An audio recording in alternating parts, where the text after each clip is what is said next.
আমি এখানে ইংরেজি ডিপার্টমেন্ট 12 ব্যাচের স্টুডেন্ট। তো আমাদের এখানে যে ঝামেলাটা হয়েছে, এখানে অ্যাকচুয়ালি আমাদের কর্মসূচি ছিল অবস্থান কর্মসূচি। আমাদের উদ্দেশ্য ছিল আমরা মডার্নে গিয়ে অবস্থান করব, কিন্তু আমাদের যে এখানে ছাত্র সংগঠন আছে তারা আমাদের আগেতেই জানিয়ে দিয়েছিল যে অবস্থান, ছাত্রলীগ ছিল এখানে। তো ওরা আমাদের জানিয়ে দিছে যে এখানে হচ্ছে আপনাদের অবস্থান কর্মসূচি করা যাবে না, আপনারা হচ্ছে পদযাত্রা করেন। আমরা সেটাতে একমত হয়ে আমরা এখানে পদযাত্রা করার জন্য ইচ্ছুক ছিলাম, কিন্তু তারা পরবর্তীতে আমাদের আরও ফোর্স করে আমাদের যে সবার সাথে কথা ছিল আমরা হচ্ছে পদযাত্রা করে চলে আসব। কিন্তু আমাদের যখন ক্যাম্পাসের গেটে যখন চলে গেছে তখন ছাত্রলীগ সহ বাকি স্যাররা যারা আছে তারা আমাদের হচ্ছে বাধা প্রদান করছে। স্যাররা অ্যাকচুয়ালি যখন সামনে আছে তখন পিছন থেকে এবং তাদের যারা তৃতীয় পক্ষ ছিল তারা স্যারের উপর আক্রমণ করে সেই দায় আমাদের সাধারণ শিক্ষার্থীদের উপর চাপানোর চেষ্টা করছে। এই রকম যে আন্দোলন থাকে সেই আন্দোলনগুলোতে বরাবরই ছাত্র তৃতীয় পক্ষ ঢুকে এবং সাধারণ শিক্ষার্থীদের উপর দায় চাপানোর চেষ্টা করে।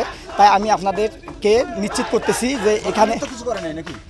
না, এখানে আমাকে ছাত্রলীগের সভাপতি আমাকে চর থাপ্পড় মারছে। এখানে উনি আমাকে নিজে স্টিল আমাকে থাপ্পড় মারছে।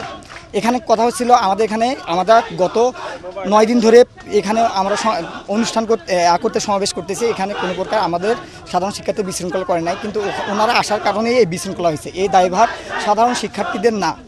আচ্ছা ঠিক, আরেকজন বলি, আরেকজন ভাই 1 মিনিটে দাবি বলেন তো এখন কি আমাদের কি করতে চান এটা একটু জানতে চাই। আমাদের দাবি আমরা এখন বর্তমানে এক দফাতে পৌঁছাইছি, সেটা হচ্ছে সকল প্রকার অযৌক্তিক এবং সকল প্রকার অযৌক্তিক কোটাগুলো, বৈষম্যমূলক কোটাগুলোকে দূর করে প্রথম থেকে চতুর্থ শ্রেণী পর্যন্ত যথাযথ কোটা সংস্কার করা। আর এখানে আমাদের হচ্ছে বিচার বিভাগের সাথে আমাদের কোনো সম্পর্ক না, আমাদের সম্পর্ক হচ্ছে নির্বাহী বিভাগের কাছে। কারণ আপনারা জানেন সংবিধানের 29 নম্বর অনুচ্ছেদে বলা হয়েছে সরকারি চাকরি ক্ষেত্রে সকল নাগরিক সমান সুবিধা ভোগ করবে। কিন্তু এখানে আরও আছে যারা অনগ্রসর জনগোষ্ঠী আছে তাদের জন্য একটা নির্দিষ্ট কোটা ব্যবস্থা থাকবে। এটা কোটা ব্যবস্থা কিছু সংখ্যক অনগ্রসর জনগোষ্ঠীর জন্য এটা সাংবিধানিক অধিকার, কিন্তু 18-এর পরিবর্তে যেটা করা হয়েছিল এখানে আজকের এই ঘটনায় আপনাদের কি এখানে আমরা সাধারণ শিক্ষার্থীরা আমরা এখানে শঙ্কিত আছি। তো আমরা চাচ্ছি সাধারণ শিক্ষার্থীরা চাচ্ছি যাতে আমাদের এই ব্যাপারে আমাদের পরবর্তীতে কোনো সমস্যা না হয়। কারণ এখানে যে সমস্যাটি হয়েছিল সেই সমস্যাটি আমরা সাধারণ শিক্ষার্থী দায়ী না। এখানে তৃতীয় পক্ষ ঢোকার কারণে তারা বাধা দেওয়ার কারণে এই পরিস্থিতি হয়েছিল। সুতরাং আমরা আশঙ্কা প্রকাশ করতেছি।